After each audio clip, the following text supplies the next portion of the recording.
हरे कृष्णा। ओम नमः शिवाय। कल हम कथा में बात कर रहे थे कि कार्तिकेय जी और गणेश जी भी कैलाश पहुंच जाते हैं और उन्हें भी ज्ञात है कि कल सुबह सूर्योदय होने पर अंधक के द्वारा कैलाश पर आक्रमण होगा। परंतु महादेव उन दोनों को मना करते हैं कि तुम दोनों अंधक के ऊपर शस्त्र नहीं उठाओगे, तुम दोनों अंधक से युद्ध नहीं करोगे। ये हमारा कर्तव्य है, ये हमारा दायित्व है। अंधक का उद्धार किस प्रकार से करना है वो हम करेंगे। तो इसीलिए तुम लोग युद्ध नहीं करोगे। परंतु कार्तिकेय जी कहते हैं ठीक है, परंतु क्या हम अन्य असुरों से तो युद्ध कर सकते हैं ना। हम अंधक पर शस्त्र नहीं उठाएंगे, परंतु क्या हम अन्य से कर सकते हैं। नंदी जी भी कहते हैं कि प्रभु हमें भी आज्ञा दीजिए, मैं और गणप्रेत भी युद्ध में प्रवेश करना चाहते हैं, आपके साथ युद्ध करना चाहते हैं। महादेव सबको अनुमति दे देते हैं, परंतु गणेश जी और कार्तिकेय जी के लिए विशेष निर्देश होता है कि वो अंधक पर प्रहार नहीं करेंगे। उधर अंधक शुक्राचार्य जी के साथ एक विशाल सेना लेकर हिमालय तक पहुंच जाता है। हिमालय तक क्या, कैलाश की सीमा तक पहुंच जाता है। जब उन्हें ज्ञात होता है तो नंदी जी तुरंत जाते हैं, प्रभु आदेश दीजिए कि हम भी प्रस्थान करें। और इस प्रकार से कार्तिकेय जी, गणेश जी, नंदी जी कुछ गणप्रेतों के साथ युद्ध क्षेत्र में प्रवेश करते हैं। महादेव माता पार्वती के साथ खड़े हैं और बोलते हैं कि पार्वती, समय आ गया है। आज इस सूर्योदय के प्रकाश में हमें अंधक के अंधकार का अंत करना होगा। माता पार्वती कहती हैं, हम तैयार हैं स्वामी, हम तैयार हैं। आज हमसे हुई एक भूल काल के चक्र में आकर अपना चक्र पूर्ण कर कैलाश लौटी है। कैलाश ही अंधक का स्रोत था, कैलाश ही अंधक का गंतव्य भी है। और जैसे ही सूर्योदय होता है, कार्तिकेय जी और गणेश जी जो सेना क्या, गणप्रेतों की एक सेना लेकर युद्ध क्षेत्र में पहुंचे हैं। चारों ओर गूंज मच जाती है, हर हर महादेव, हर हर महादेव। और हर हर महादेव की गूंज सुनकर अंधक क्रोधित होकर तुरंत आक्रमण का निर्देश दे देता है। अंधक ने आक्रमण का निर्देश दे दिया। अब सब झगड़ा करते हैं, झगड़ा क्या मतलब, युद्ध करते हैं। परंतु नंदी जी भागते भागते अचानक रुक जाते हैं। रुकते क्यों हैं कि उनके कानों में अचानक उन दूतों के शब्द गूंजने लगते हैं कि महाराज अंधक, जो असुर राज हैं अंधक, उन्होंने कहा है कि आप माता पार्वती उन्हें समर्पित कर दीजिए। जब इस प्रकार के वाक्य जो कि दूतों ने बोले थे नंदी के कानों में गूंजते हैं, तो नंदी जी उसी समय क्रोध के साथ भागने लग जाते हैं। और उस समय उनका भागना ऐसा होता है जैसे सचमुच कोई बैल भाग रहा है। अब उधर सब युद्ध हो रहा है, लेकिन अंधक अकेला खड़ा है क्योंकि उसके ऊपर कोई प्रहार नहीं कर रहा। तो अंधक को बड़ी हैरानगी होती है, क्योंकि उसे उम्मीद होती है कि महादेव या महादेव के पुत्र या कोई तो मुझसे आके युद्ध करेगा। अंधक कहता है, गुरुदेव, क्या कैलाश की सेना में किसी में भी इतना सामर्थ्य नहीं है कि वो मुझे नेत्रहीन पर आक्रमण करे? मुझ पर तो कोई आक्रमण ही नहीं कर रहा। और तभी नंदी जी भागते हुए आते हैं और अपने सिर से अंधक की छाती पर इतना तीव्र प्रहार करते हैं कि वो दूर जाकर गिरता है। जैसे कि एक बैल अपने सींगों से प्रहार करता है, उसी प्रकार नंदी जी अपने सिर से प्रहार करते हैं। महादेव वहीं से बोलते हैं, नंदी। परंतु इस समय नंदी जी किसी की नहीं सुनते। वो लगातार अंधक के ऊपर प्रहार करते जाते हैं। शुक्राचार्य जी हैं, वो भी कहते हैं नंदी, इस युद्ध में अंधक का संरक्षण का दायित्व मेरा है, इसलिए तुम्हें पहले मुझसे युद्ध करना होगा। लेकिन तभी अंधक कहता है, गुरुदेव रहने दीजिए, इस बैल को तो मैं स्वयं ही देख लूँगा। और इस प्रकार से दोनों में युद्ध होता है, बहुत ज़बरदस्त युद्ध होता है। लेकिन इस समय नंदी जी इतने ज़्यादा क्रोध में हैं कि वो कुछ भी सुनने को या कुछ भी समझने की शक्ति नहीं रखते हैं इस समय। वहीं पे कार्तिकेय वो समस्त सेना को परास्त करने का पूरा उसमें तो सामर्थ्य है ही है और वो करता भी है। परंतु कार्तिकेय को ये नहीं ज्ञात होता कि एक और समस्या है जो अभी उसके सामने उपस्थित होने वाली है। कार्तिकेय जी को तो यही लग रहा है ना कि चलो मैं तो अत्यंत बलशाली हूँ, मैं तो इनका खात्मा करता जाऊंगा, और करते भी हैं। कार्तिकेय जी एक एक क्षण में ना जाने कितने कितने असुरों का वध कर देते हैं, आने वाली समस्या से अनभिज्ञ। और वहीं दूसरी ओर शुक्राचार्य असुरों के शवों के बीच खड़े होते हैं, क्योंकि कार्तिकेय जी ने तो बहुत जल्दी असुरों के शव गिरा दिए। शुक्राचार्य जी शवों के बीच में खड़े होते हैं और कहते हैं, हे महादेव, मुझे मेरे दायित्व को पूर्ण करने की शक्ति दीजिए। और इस प्रकार से प्रार्थना करके शुक्राचार्य जी अपनी संजीवनी शक्ति से मृत असुरों को जीवित करने लग जाते हैं। यहाँ से असुर की मृत्यु होती है, वहाँ से वो जीवित कर देते हैं। और अंधक वो नंदी जी से लड़ता जा रहा है, लड़ता जा रहा है, हार नहीं मान रहा। और सबसे बड़ी बात कि वो बात करते लड़ते लड़ते गलत बातों पर उतर आता है कि अरे नंदी, तू तो बैल है, बैल, तू तो बैल बुद्धि है, तू मुझसे ऐसे युद्ध कर रहा है। युद्ध के पश्चात तो जब पार्वती मेरी होगी तो नंदी तुझे उसके साथ साथ मेरी भी सेवा करनी होगी, करेगा ना सेवा।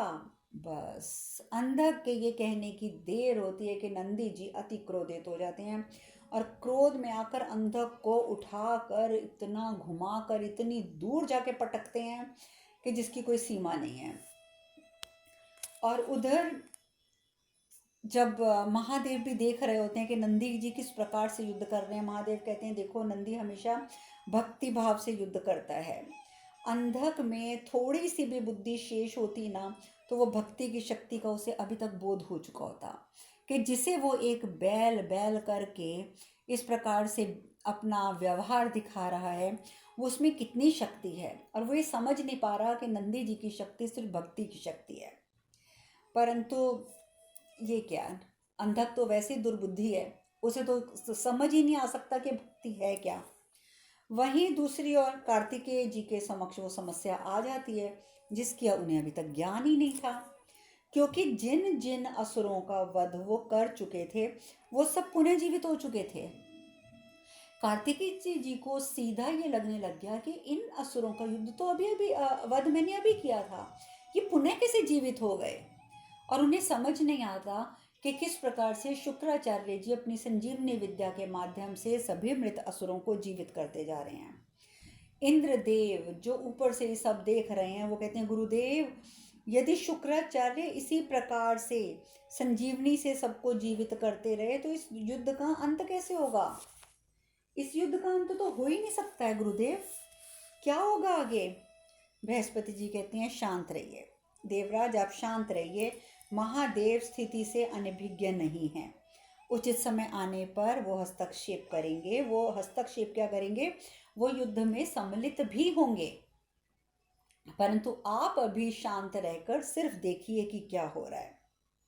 और वहीं जब इतनी बुरी तरीके से अंधक को उसने पटका, उन्होंने नंदी जी ने, कि अंधक से उठा ही नहीं जा रहा था और नंदी जी ने नीचे झुककर उनकी गर्दन अपनी बाजू में दबोच ली और ऐसी दबोची कि बस जरा सा वो और जोर लगाते तो अंधक के प्राण पखेरु उड़ जाते। अंधक क्षमा मांगने लग गया, क्षमा कर दीजिए, क्षमा कर दीजिए, मैं कह रहा हूँ मुझे छोड़ दीजिए, मुझे छोड़ दीजिए, मैं वचन देता हूँ आप जैसे ही मुझे छोड़ेंगे शीघ्र ही मैं सेना को लेकर यहाँ से प्रस्थान कर जाऊँगा, मैं सभी असुरों की सेना को यहाँ से ले जाऊँगा, परंतु आप मुझे क्षमा कर दीजिए, मैं आपको वचन देता हूँ। नंदी जी के ऊपर इन बातों का कोई असर नहीं होता। नंदी जी कहते हैं, मैं जानता हूँ तुम्हें अंधक, जानता हूँ, और तुम्हारे वचनों को भी जानता हूँ, और तुम्हारे लिए वचनों का क्या मोल है इसे भी मैं जानता हूँ। इसलिए तुम्हें क्षमा करना मुझे स्वीकार्य नहीं है। तुम बेशक क्षमा मांग रहे हो परंतु तुम्हें क्षमा करना मुझे स्वीकार्य नहीं है। अंधक कहता है, तुम मुझे छोड़ दोगे तो मैं पार्वती जी को भी सम्मान पूर्वक उनसे पेश आऊँगा, उन्हें कुछ नहीं करूँगा, मैं उन्हें भी पूर्ण रूप से सम्मान दूंगा जिनके वो योग्य हैं। जैसे ही वो ये बात बोलता है कि मैं पार्वती जी को भी सम्मान दूंगा जिनके वो योग्य हैं, नंदी जी अपना हाथ हटा लेते हैं, उसकी गर्दन को छोड़ देते हैं। और वो साथ ही परंतु ये कह देते हैं कि अंधक, तुम्हें मैंने क्षमा इसलिए किया है क्योंकि तुमने माता के सम्मान का वचन दिया है। अगर मैंने तुम्हें क्षमा किया है ना, तो इसीलिए कि तुमने माता के सम्मान का वचन दिया है। और ये कह के नंदी जी उसे वहीं छोड़कर धरती पर वहाँ से चल पड़ते हैं। परंतु क्या अंधक की क्षमा, क्या अंधक के वचन। नंदी जी के पीछे से वो नंदी जी के ऊपर खंजर घोंपता है, उनके ऊपर वार कर देता है। नंदी जी को जैसे ही खंजर लग जाता है पीठ में, वो जोर से चित्कारते हैं, महादेव। उसी समय महादेव युद्ध स्थल में उपस्थित हो जाते हैं, क्योंकि आप सब जानते हैं कि नंदी जी महादेव को अति प्रिय हैं। अंधक, उसको एहसास हो जाता है आवाज़ से कि तुम महादेव आ गए हैं।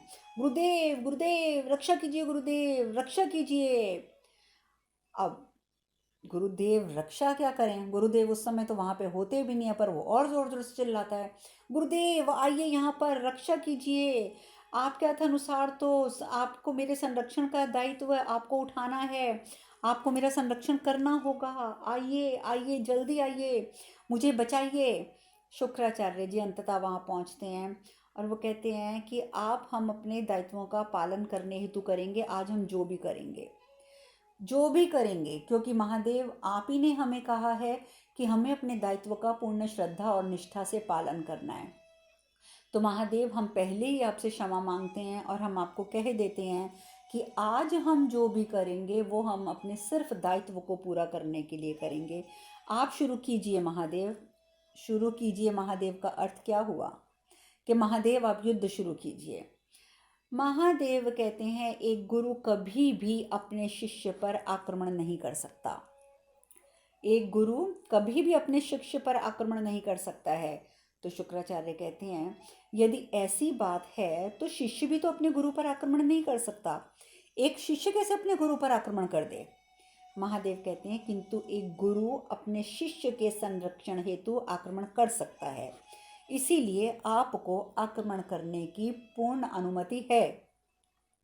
शुक्राचार्य जी जब ये बात सुनते हैं और वो ये भी जानते हैं कि उन्होंने तो माता पार्वती से भी वादा किया है और महादेव का भी यही आदेश है कि संरक्षण करना है उन्होंने अंधक का, अंततः वो अपना एक दिव्य शस्त्र निकालते हैं, महादेव के ऊपर उसको फेंकते हैं। परंतु दिव्य शस्त्र भी क्या नुकसान पहुंचाएगा महादेव को। महादेव के त्रिशूल के साथ से टकरा कर वो ध्वस्त हो जाता है। उसके बाद न जाने वो कितने अपने शस्त्र निकाल कर फेंकते हैं, हर एक शस्त्र जो है वो त्रिशूल से टकरा कर ध्वस्त होता जाता है। तभी महादेव बहुत बहुत बहुत विशाल रूप धारण कर लेते हैं। इतने ऊंचे, इतने बड़े महादेव के जिनके सामने इंसान खड़े हुए और वो दैत्य खड़े हुए ऐसे लगते हैं जैसे कोई चींटी होती है। उनका ये इतना विशाल स्वरूप देखकर नतमस्तक हो जाते हैं। शुक्राचार्य भी नतमस्तक हो जाते हैं, हम धन्य हो गए महादेव, हम धन्य हुए। और आप जानते हैं इतना विशाल रूप महादेव ने क्यों धरा था। महादेव इतना विशाल रूप धरकर अपना मुख खोलते हैं, अपनी एक सांस बाहर छोड़ते हैं तो सब कुछ हिल जाता है। उसके बाद वो एक सांस अंदर खींचते हैं तो उस सांस के साथ शुक्राचार्य जी, सांस के साथ शुक्राचार्य जी उनके मुख में समा जाते हैं और देखते ही देखते वो महादेव के गले से नीचे उतरते हुए उनके पेट तक पहुंच जाते हैं, उनके उदर तक पहुंच जाते हैं। सब देखते रह जाते हैं, जिस जिसने ये दृश्य देखा वो देखता ही रह गया। कार्तिकेय जी भी हैरान कि किस प्रकार महादेव ने अपने मुख को खोलकर और शुक्राचार्य जी को अपने अंदर समा लिया। उस समय जब महादेव शुक्राचार्य जी को अपने अंदर समा लेते हैं तो अंधक को आवाज़ों से जो कुछ भी धुंधला धुंधला दिखाई देता है, वो कुछ समझ नहीं पाता ये क्या हो रहा है। गुरुदेव गुरुदेव गुरुदेव, बस वो गुरुदेव ही चिल्लाता रह जाता है। तभी महादेव अपने वास्तविक स्वरूप में आ जाते हैं। वो अपना जो स्वरूप है अपना वास्तविक कर लेते हैं। कहते हैं अंधक सुनो, अंधक मेरी बात सुनो। परंतु अंधक वो तो अपने इस समय उसको तो एक तो ये भी पता चल गया है कि वो शिवांश है, तो उसके मन में ये भी बात बैठ गई है कि वो बहुत बलशाली है। वो महादेव की बात भी नहीं सुनता। सीधा कहता है मुझे आपसे कोई भय नहीं है महादेव, मुझे आपसे कोई भय नहीं है। आपने गुरुदेव को ग्रहण कर भी लिया तो क्या हुआ, मैं बिना अपने गुरु के भी युद्ध कर सकता हूँ। मैं युद्ध करूँगा और मैं विजय भी होऊंगा, आप देख लेना। मैं आपके ऊपर विजय प्राप्त करके रहूँगा महादेव। आपकी पराजय निश्चित है, क्योंकि मैं शिवांशु हूँ। जो ताकत आप में है वही ताकत मुझ में भी है, और मैं आज आपको परास्त करके रहूँगा, करके रहूँगा, करके रहूँगा। महादेव, जिन्होंने अंधक की ये सारी बातें सुनी, महादेव कहते हैं इससे पूर्व तुम हमारे सामने भक्ति का अभिनय कर चुके हो अंधक, और आज तुम मेरे सामने वीरता का अभिनय कर रहे हो। पहले तुमने भक्ति का अभिनय किया था, आज तुम वीरता का अभिनय कर रहे हो। तुम्हारे अंधकार रूपी अज्ञान से तुम्हें सदा भ्रमित ही होने को मिला है, और तुम भ्रमित ही रहे हो। अंधक, तुम्हारे सामने कितने विकल्प प्रस्तुत किए गए, बारंबार बारंबार मैंने तुम्हारे सामने विकल्प रखे, परंतु तुमने सदैव अंधकार का चयन किया, सदैव अंधकार का चयन किया है। और आज इस अंधकार का अंत भी उन्हीं शक्तियों से होगा जो विवेक से परे हैं। यानी कि तुम्हारा अंत उन शक्तियों से होगा जिन शक्तियों के पास विवेक नहीं है। आप जानते हैं कि महादेव तो अगर युद्ध करते हैं तो वो अच्छा बुरा सबके बारे में सोचते हुए करते हैं, परंतु जब जब महादेव ने अपना भैरव रूप उपस्थित किया है, चाहे वो भैरव रूप वीरभद्र के रूप में आया या काल भैरव के रूप में आया, जिस भी रूप में आया, उसने कभी अपना विवेक इस्तेमाल नहीं किया, उसने सिर्फ विनाश किया है। इसी प्रकार जब माता पार्वती, जब माँ अम्बे का रूप धारण करती हैं या जब माता पार्वती के रूप में रहती हैं, तो वो अपने विवेक का इस्तेमाल करती हैं। वो देखती हैं कि मुझे क्या करना है, क्या नहीं करना है, किसका वध करना है, किसका नहीं करना है। परंतु इसी प्रकार जब वो माँ काली के रूप में आती हैं तो वो अपने विवेक का इस्तेमाल नहीं करती हैं। उनके सामने बस सिर्फ और सिर्फ एक ही चीज़ रह जाती है, युद्ध, नाश, नाश और नाश। यानी कि चाहे वो महादेव का भैरव रूप हो या माता पार्वती का काली रूप हो, ये दोनों रूप सिर्फ एक ही बात समझते हैं, विनाश। इसके सिवा उन्हें कुछ समझ नहीं आता।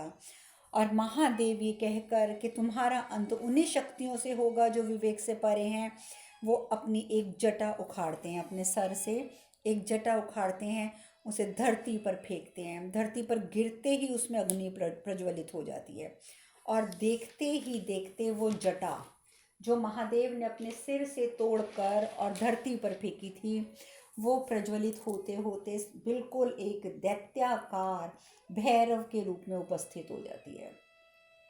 उसकी क्रोध भरी हुंकार से जब अंधक को क्रोध भरी हुंकार सुनाई देती है और वो घबरा कर उधर देखता है, तो वो तो इतना घबरा जाता है जिसकी कोई हद नहीं है। उधर महादेव आदेश देते हैं, सिर्फ इशारा करते हैं अपने भैरव स्वरूप को कि जाओ, और उन्हें आदेश देकर खुद तो वो वहाँ से प्रस्थान कर जाते हैं, और अंधक घबराया हुआ भागना शुरू कर देता है, क्योंकि वो समझ ही नहीं पाता है कि ये इतना भयानक रूप और इतना क्रोधी व्यक्ति जो है ये मेरा क्या करेगा, और उसे अपने बचाव का कोई रास्ता नज़र नहीं आता, तो वो भागना शुरू कर देता है। महादेव माता पार्वती के पास जाकर बोलते हैं कि पार्वती, अब तुम्हारा युद्ध में सम्मिलित होने का समय आ गया है, अब समय आ गया है जब तुम्हें सम्मिलित होना है। माता पार्वती कहती हैं, स्वामी, हम अंधक के इस अंधकार रूपी अज्ञान का अंत करने के लिए अब तत्पर हैं, हम तत्पर हैं। माता पार्वती तो तैयार हो गई हैं युद्ध हेतु। उधर भैरव रूप जो है वो असुरों का ऐसा संहार करता है, ऐसा संहार करता है कि कोई असुर वहाँ टिक नहीं पाता। और अब तो वो पुनर्जीवित भी नहीं हो सकते, क्योंकि शुक्राचार्य जी जो हैं वो तो उनके उधर में जा चुके हैं महादेव के। अब अंधक के समक्ष पहुँच जाता है और उस पर वार करता है, और ऐसा वार करता है, ऐसा वार करता है कि अंधक जो है दूर जाके गिरता है। परंतु अंधक के पास बहुत शक्तियाँ हैं, क्योंकि अंधक ने घोर तपस्याएं करी हैं, घोर तपस्याएं, जब उसने ब्रह्मदेव को भी प्रसन्न करके वरदान प्राप्त किया था। उन्हीं तपस्या के फल के बल के रूप में अंधक के पास ऐसी शक्ति आ जाती है जैसी कि रक्त बीज के पास थी, कि जहाँ जहाँ उसका रक्त गिरता था वहीं वहीं एक नया रक्त बीज पैदा हो जाता था। और वही हुआ, अंधक ने भी, अंधक के ऊपर जैसे ही भैरव रूप जो थे महादेव वो प्रहार करते थे, उसका रक्त जहाँ गिरता था वहाँ एक नया अंधक पैदा हो जाता था। और इस प्रकार से अनेकों अंधक वहाँ पर उपस्थित हो गए, अनगिनत अंधक। माता पार्वती ये सब देख रही होती हैं, वहाँ पे खड़े खड़े अपने ऊंचे से पर्वत पे बहुत क्रोधित होती हैं, नेत्र बंद कर लेती हैं। अपने नेत्र बंद करती हैं तो उनके नेत्रों में से अनेकों देवियाँ उपस्थित होती हैं, अनेकों देवियाँ। जैसे ब्रह्मा जी ने जो वरदान दिया था अंधक को, उसी वरदान को अंत करने हेतु, खत्म करने हेतु देवी पार्वती क्या करती हैं कि अष्ट मातृकाओं का आवाहन करती हैं। अष्ट मातृकाएँ, शायद उनके मुझे पूरे नाम तो इस समय ध्यान नहीं है, मेरे ख्याल से ब्रह्मा उनको कहते हैं, ब्रह्माणी, वैष्णवी, महेश्वरी, इंद्राणी, चामुंडाई, नरसिंही आदि। ये जो अष्ट देवियाँ होती हैं इनका आवाहन करती हैं। सभी शक्तियाँ वहाँ पर उपस्थित होती हैं और उपस्थित होने के बाद वो माता पार्वती के शरीर में समा जाती हैं। माता पार्वती कहती हैं, स्वामी हम जानते हैं कि हमें अंधक का अंत करना ही होगा, ये बात हम जानते हैं, परंतु हमारे मन में अभी भी अंधक के प्रति वात्सल्य भाव है स्वामी, अभी भी वात्सल्य भाव है। महादेव कहते हैं कि आदि शक्ति पार्वती तुम तो स्वयं जगत जननी हो, और इसीलिए अंधक के प्रति तुम्हारे मन में अभी भी वात्सल्य की भावनाएं हैं, और ये भावनाएं स्वाभाविक हैं। वात्सल्य की भावनाएं तुम्हारे हृदय में होनी स्वाभाविक हैं, क्योंकि तुम जगत जननी हो। किंतु इस अंधकार का अंत करने हेतु तुम्हें अपनी वात्सल्य की भावनाओं को पूर्ण रूप से त्याग करना होगा, क्योंकि यदि तुम अपनी भावनाओं का त्याग नहीं करोगी और वात्सल्य में डूबी रहोगी तो ये अंधकार समस्त संसार में फैलेगा, और अपनी ही जो कुकृत्य वो कर रहा है उन कुकृत्यों से, दुष्कृत्यों से समाज भी प्रभावित होगा। तो इसीलिए तुम्हें पार्वती इन भावनाओं को कुछ समय के लिए त्याग करना होगा और एक ऐसे रूप को धारण करना होगा जो तुम्हें इन समस्त बंधनों से मुक्त कर दे, समस्त बंधनों से। यदि अंधक एक काला अंधकार है पार्वती, यदि अंधक एक काला अंधकार है तो तुम्हें उससे भी गहरा अंधकार बनना होगा, उससे भी गहरा अंधकार। इसीलिए पार्वती कालिका रूप धारण करके तुम अंधक के बीच में, अंधक की सेना के बीच में जाओ। और ये बातें सुनकर माता पार्वती को बहुत क्रोध उनके अंदर पैदा होता है कि अंधक की वजह से सृष्टि का जो नुकसान होगा, सृष्टि के लोगों के ऊपर जो असर होगा, ये सब बातें सोचते हुए माता पार्वती माँ कालिका का रूप धारण करती हैं। बेहद सुंदर भी कह सकते हैं, क्योंकि इस समय मेरे सामने भी माँ काली की फ़ोटो लगी हुई है, और जो लोग डरते हैं तो वो उस रूप को विभत्स भी कह सकते हैं। उनके गले में मुंडमाला, क्रोधित रूप, बहुत ही क्रोधित रूप। जैसे ही वो युद्ध क्षेत्र में पहुंचती हैं, वो अपना पहला कदम रखती हैं तो अंधक को पार्वती की अनुभूति होती है, और वो कहते हैं मुझे ऐसा महसूस हो रहा है, जैसे अनुभूति हो रही है कि पार्वती कहीं आसपास है। परंतु देखते ही देखते उसको नज़र आता है, आवाज़ के हिसाब से जब वो देखता है कि ये तो कोई बहुत ही भयंकर रूप है। और जितने भी अंधक आसपास फैले होते हैं, जो उसने बहुत सारे अंधक कर दिए होते हैं, जब भैरव रूप में उनका वध हो रहा होता है तो ये देख कर माता क्रोधित हुई होती हैं। तो वो सारे जितने भी अंधक वहाँ पर उपस्थित हो चुकी होती हैं, माता क्या करती हैं, माँ कालिका उनका वध कर देती हैं, और उसी तरीके से करती हैं जैसे रक्त बीज का किया था, कि एक हाथ में उनके शस्त्र होता है और एक हाथ में एक बड़ा सा पात्र होता है जिसमें वो रक्त इकट्ठा करती गई थी। आप जानते हैं ना, रक्त बीज का भी रक्त इकट्ठा किया था माता पार्वती ने। उसी प्रकार से इस समय भी अपने एक हाथ में पात्र लेकर और एक हाथ में अपना अस्त्र शस्त्र लेकर और वो मैदान में कूद पड़ी थी और एक हाथ से वो वध करती जा रही थी, दूसरे हाथ से वो उसमें रक्त एकत्र करती जा रही थी। महादेव ये सब देख रहे थे। तुम्हारे इस रूप के साथ ही एक नए काल चक्र का अध्याय आरंभ होगा, एक नए काल चक्र का अध्याय। क्योंकि महादेव जिस स्थिति को नहीं लाना चाहते थे वो स्थिति ही उन्हें हर जगह आती हुई नजर आ रही थी। इसीलिए वो कहते हैं कि काल चक्र में एक नया अध्याय जुड़ेगा आज। और वह ऐसा ही होता है। माता पार्वती जो हैं वो वार करती जाती हैं और रक्त को एकत्र करती जाती हैं पार्क में। अब अंधक को बेशक उसकी आंखों पर पट्टी है, वो अंधा भी है, परंतु उसे ऐसा महसूस होता है कि कहीं ना कहीं तो कुछ ना कुछ ऐसा हो रहा है कि अचानक जो बहुत सारे अंधक उपस्थित हुए थे वो सब कहाँ गए, क्योंकि अब तो सिर्फ उसी के ऊपर वार हो रहा था। परंतु अपनी दृष्टि से आवाज के साथ जब वो देखता है तो वो देख लेता है कि इस समय यहाँ पर कोई और अंधक उपस्थित नहीं है, क्योंकि जो सामने माँ काली हैं वो जिसका भी वध करती हैं या जिसके ऊपर प्रहार करती हैं उसका रक्त वो भूमि पर नहीं गिरने देती। ये सोचकर अंधक क्या करता है कि अपनी ही कटार से, अपने ही अस्त्र से अपने आप को जख्मी करना शुरू कर देता है, अपने आप को घायल करना शुरू कर देता है।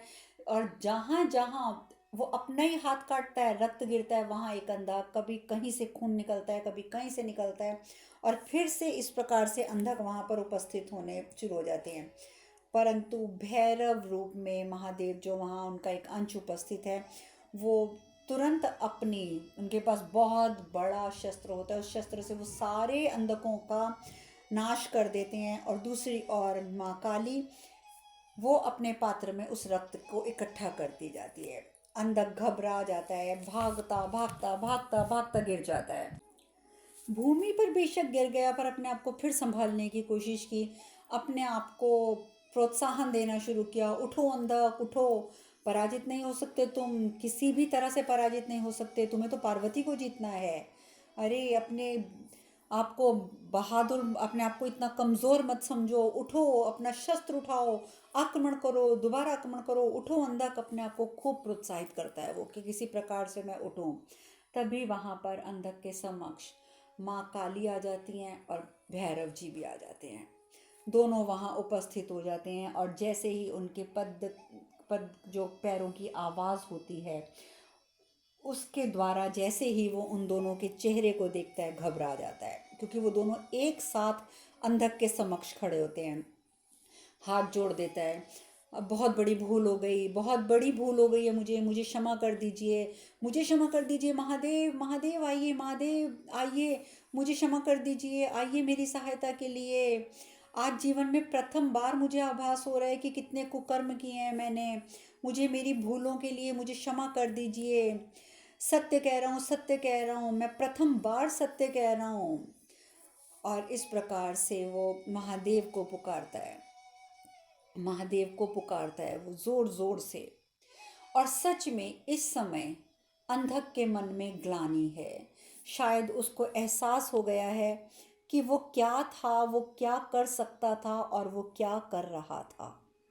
आज उसके मन में कुछ पश्चाताप उसकी बातों में नज़र आ रहा था, क्योंकि जब उसने अपने आप को प्रोत्साहित भी किया, उठाने का प्रयत्न भी किया, परंतु उसके बाद सामने जब दोनों को देखा, भैरव जी को और माँ काली को देखा, तब उसने अपने आप पर उसे शर्मिंदगी हुई कि वो अपने आप को कैसे इतना महान समझने लग गया था कि मैं जो चाहूँ मैं कर सकता हूँ।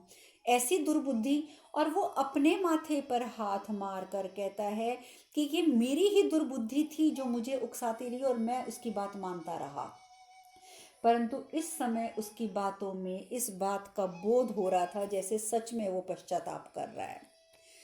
आवाज़ सुनती हैं, माँ काली को देखता है तो माता काली की ओर, मतलब देखा तो होता है, जब वो देखता है कि माता काली अपना कदम आगे बढ़ा रही हैं, हाथ जोड़ लेता है, माँ काली क्षमा करें, माँ काली मुझे क्षमा करें। माता पार्वती जो होती हैं वो कहती हैं कि हमें याद है सत्य क्या है, हमें सब याद है सत्य क्या है, ये कहने की कोई आवश्यकता नहीं है, क्योंकि तुम कितना सत्य कहते हो हम सब जानते हैं। और ये कहते हुए दोबारा धक्का मारती हैं अंधक को और भूमि पर गिरा देती हैं। उसके वक्षस्थल के ऊपर अपना एक पैर रख देती हैं और उसको अपने वक्षस्थल से उसके गर्दन के पास बिल्कुल अपने पाँव से उसको दबाना शुरू कर देती हैं। हाथ जोड़कर अंधक एक कोने में पड़ा रह जाता है, तभी वहाँ महादेव उपस्थित हो जाते हैं। अब बाकी की कथा हम कल करेंगे। आज हम यहीं विश्राम लेते हैं। हरे कृष्ण कृष्ण कृष्ण हरे हरे, हरे राम राम राम हरे हरे। आप सब खुश रहें, सुखी रहें, स्वस्थ रहें। हरे कृष्णा। ओम नमः शिवाय, ओम नमः शिवाय, ओम नमः शिवाय, ओम नमः शिवाय, ओम नमः शिवाय।